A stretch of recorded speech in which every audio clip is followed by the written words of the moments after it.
इन्हें आप दिखा रखे हैं। इससे इतर एक और तस्वीर अब जो है वो सामने आ रही है। एक और वीडियो वायरल हो रहा है और ये वीडियो उस 7 अक्टूबर का है जिस दिन हमास के जो आतंकी हैं वो इजरायली सेना इजरायली बैठ कर रखे थे, जो बॉर्डर है उसे तोड़कर, जो फेंसिंग है उसे काटकर और इजराइल में दाखिल होने की, घुसने की कोशिशें वो लगातार कर रखे थे। ये उस वक्त का वीडियो है। तस्वीरों में आप देख सकते हैं कैसे फेंसिंग तोड़कर घुसने की कोशिश जो है वो हमास के आतंकी कर रखे हैं और इस दौरान इजरायली टैंक से हमास के आतंकियों पर हमला किया गया और उन्हें वहां से खदेड़ने की जो कार्रवाई है वो भी देखने को मिली है। तो लगातार जो हमास के आतंकी जैसे एंटर हुए थे इजराइल में, उस 7 अक्टूबर का वीडियो जो है वो एक के बाद एक सामने आ रहे हैं कि कैसे फेंसिंग तोड़कर और ये हमास के आतंकी जो है वो इजरायली सीमा में दाखिल हुए। वो फेंसिंग जो सिक्योरिटी के लिहाज से बेहद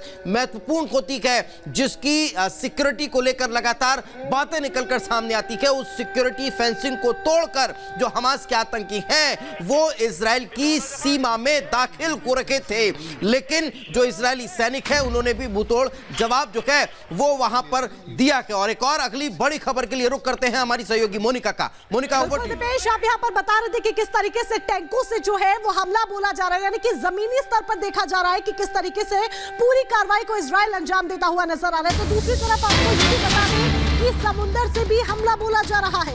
इजरायली नौसेना लगातार समुद्र से भी वार करती हुई नजर आ रही है और हमास आतंकी संगठन के कई ठिकानों को निशाना बनाती हुई नजर आ रही है। ये बड़ी जानकारी आपको बता दें, जमीन से लेकर आसमान तक, समुद्र से लेकर आसमान तक, हर तरफ से इजरायली सेना हमास आतंकी संगठन को घेरने की कोशिश करती हुई, उसे अंजाम देती हुई और समुद्र में से ही हमास के ठिकानों पर हमला जो है वो इजरायली नौसेना की तरफ से बोला गया है। जिससे जुड़ी जो तस्वीरें हैं वो भी आप अपनी टीवी स्क्रीन पर देख सकते हैं कि किस तरीके से समुद्र के रास्ते जो है वो निशाना बनाया जा रहा है गाजा पट्टी में मौजूद तमाम हमास के आतंकियों को और निशाना बनाते हुए उन पर वार किया जा रहा है।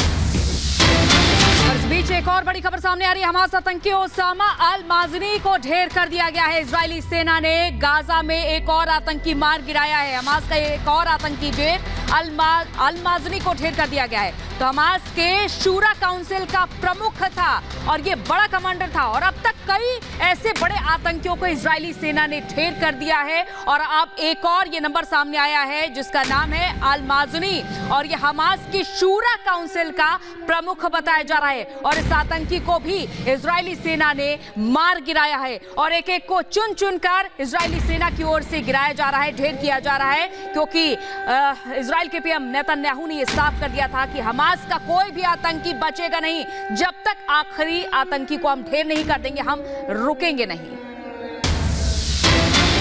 और इसी बीच एक और बड़ी खबर आ रही है। इजराइल हमास युद्ध पर यूएन में रूस का प्रस्ताव खारिज कर दिया गया। जी हां, सुरक्षा परिषद ने यह प्रस्ताव खारिज किया। इस प्रस्ताव में गाजा नागरिकों के खिलाफ हिंसा की निंदा की गई थी, लेकिन उसमें हमास के नरसंहार का जिक्र नहीं था। केवल चीन, यूएई, गैबोन, मोजाम्बिक ने समर्थन किया। अमेरिका, जापान, फ्रांस, ब्रिटेन ने इसका विरोध किया और इसके बाद यह प्रस्ताव खारिज हो गया है। इजराइल हमास युद्ध पर यूएन में रूस का प्रस्ताव जो रूस ने पेश किया था उसे खारिज कर दिया गया। सुरक्षा परिषद ने इस प्रस्ताव को खारिज किया है। बड़ी खबर आपको बता रहे हैं, इस प्रस्ताव में गाजा नागरिकों के खिलाफ हिंसा की निंदा की गई थी, लेकिन इसमें हमास के नरसंहार का जिक्र नहीं किया गया था। केवल चीन, यूएई, गैबोन, मोजाम्बिक ने इसका समर्थन किया, लेकिन इसके बावजूद अमेरिका, जापान, फ्रांस, ब्रिटेन ने इसका विरोध किया, जिसके बाद यूएन में यह प्रस्ताव खारिज हो गया।